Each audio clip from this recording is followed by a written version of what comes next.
Hello, it's me, Oscar from Marijuana Garden. Most people start smoking when they are in their teens and are addicted by the time they reach adulthood.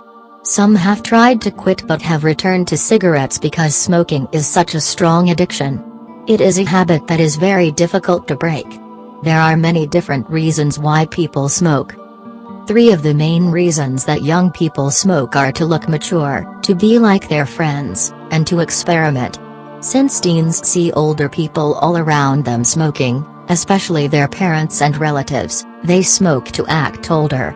If their friends or peers smoke, they may feel pressured into doing the same to be accepted. The last reason is the excitement of experimenting with something that is forbidden. In Massachusetts, it is against the law for anyone under 18 years old to smoke. Usually parents do not allow their underage teens to smoke. Therefore, smoking becomes very attractive. It is exciting to get cigarettes and sneak away to smoke without being caught. Adults smoke for other reasons.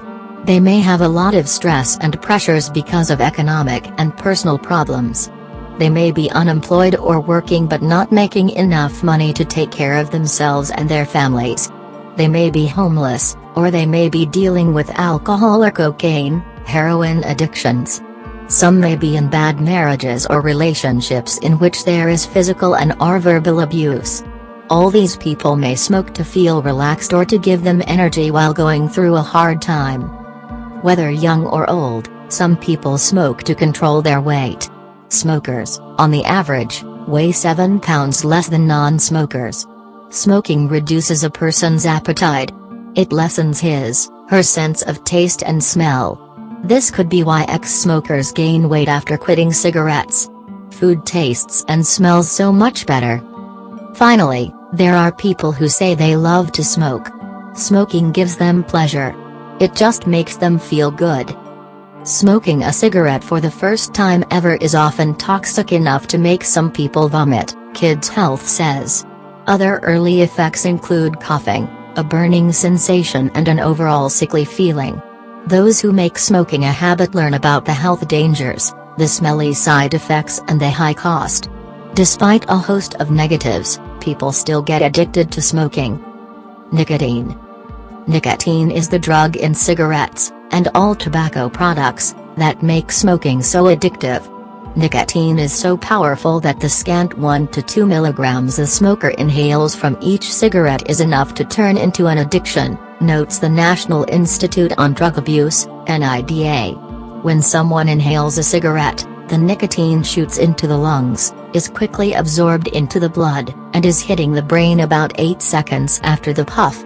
Overall, a single cigarette has about 10 milligrams of the drug, but some of it goes up in smoke and is not inhaled. Once nicotine gets into the brain, it causes brain neurons to create dopamine, a neurotransmitter that emits a feeling of pleasure, Nita explains. Dopamine naturally occurs when people are in situations that make them feel good, and nicotine kicks the dopamine creation into overdrive. Smoking a cigarette, therefore, can give someone an immediate pleasurable reaction and, as people want more of a good thing, the cycle of smoking begins. Nicotine hits the brain and causes pleasure quite quickly, and its effects wear off just as rapidly. According to Dr. Volkow, addiction is a disease where brain changes translate into an inability to control drug intake. These drug-induced brain modifications then signal the brain with a message that's equivalent to when you are starving, the signal to seek food and eat it, that the drug is necessary to survival.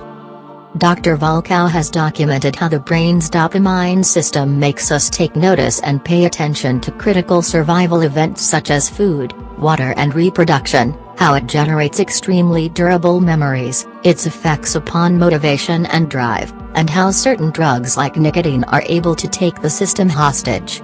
As Dr. Volkow puts it, dopamine ensures long-lasting memory of salient events.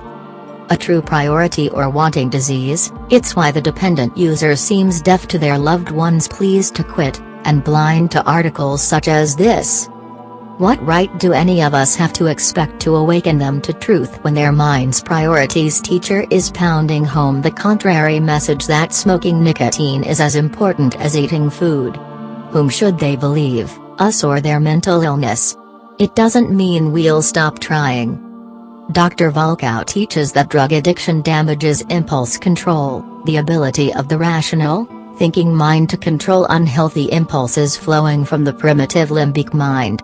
So, it's like when the brakes in your car don't function, and an onlooker says, "You should have stopped at the red light.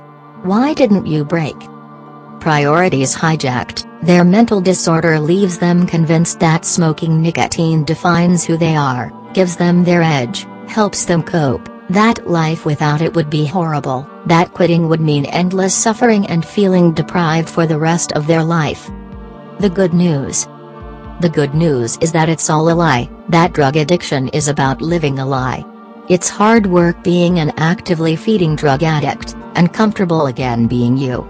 The good news is that knowledge is power, that we can each grow smarter than our addiction is strong, and that recovery is entirely doable. In fact, today there are more ex-smokers in the US than smokers. While the first few days may feel like an emotional train wreck, beyond them, with each passing day the challenges grow fewer, generally less intense and shorter in duration. Recovery leads to a calm and quiet mind where addiction chatter and wanting gradually fade into rarity, where the ex-smoker begins going days, weeks or even months without once wanting for nicotine. Recovery is good, not bad. It needs to be embraced, not feared. The good news is that everything done while under nicotine's influence can be done as well or better without it.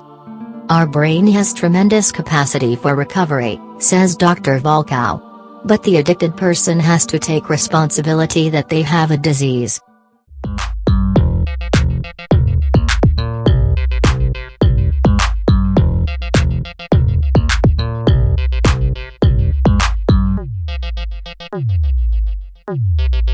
Thank you.